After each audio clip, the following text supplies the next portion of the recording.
Référence TV, la chaîne de l'innovation. fay na gaz bu fay gaz ba pare lu muy def jël morceau bi mais souvent na doon coton jigéen ñi bu ngeen toog wàññi da leen def morceau en coton bu leen jël nylon trempé na ko si ndox da koy weñ ba mu kii xoolal si ngeen ni muy def léegi pourquoi muy def nii parce que day bañ di yëm di lakk mais toujours fan bi nan la jëmee na leen au moins du ñëw nii damay def nii fay lakk bi mën ngaa fay lakk nga lakk yow day sens contre vent bi lay jël ñëw na fay lakk voyez regardez fayul fay na écoutez xoleen day lakkaat parce que lan moo ñëwaat dama leen jàngaloon lu ñëwaat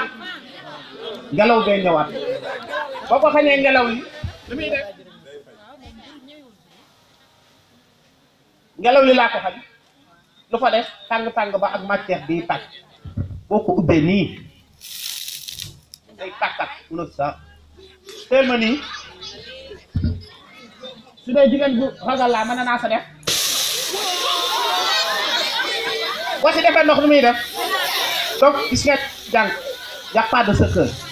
ngeen ñëwee di appelé wuy sama ndey jël ndox mi xëpp taal ngeen fépp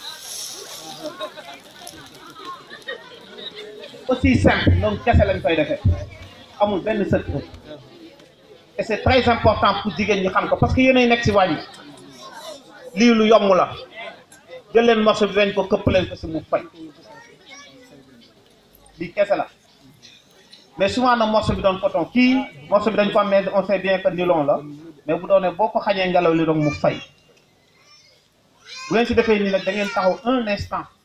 ba tàng bi jeex tàkk ngeen soog a yëkkati seen teg bu leen ko yàqal mais bu ngeen ko defee nii mu fay ngeen yëkkati day jàppaat il faut tàng bi jeex ba sedd ngeen teg bu ngeen di tuur ngeen utiwaat beneen diwlin ngeen utiwaat ko moo gën ngeen koy teg ngeen fay na doon ngeen yëkkati bu ngeen yëkkatiwaat ak ngelaw li ñëwaat parce que ngelaw li moom mi ngi nii di taxaw di xaar moom loolu je pense bien que leer na donc ëllëg bu ngeen def da ngeen la ko wàññi jërë ngeen jëf. Merci monsieur Dieng. Applaudissez monsieur Dieng encore une fois. Donc monsieur Dieng une minute rek xale yi defal la hymne de jeunesse quoi oui ak les 7 principes Afro Dieng. Référence TV, la chaîne de l'innovation.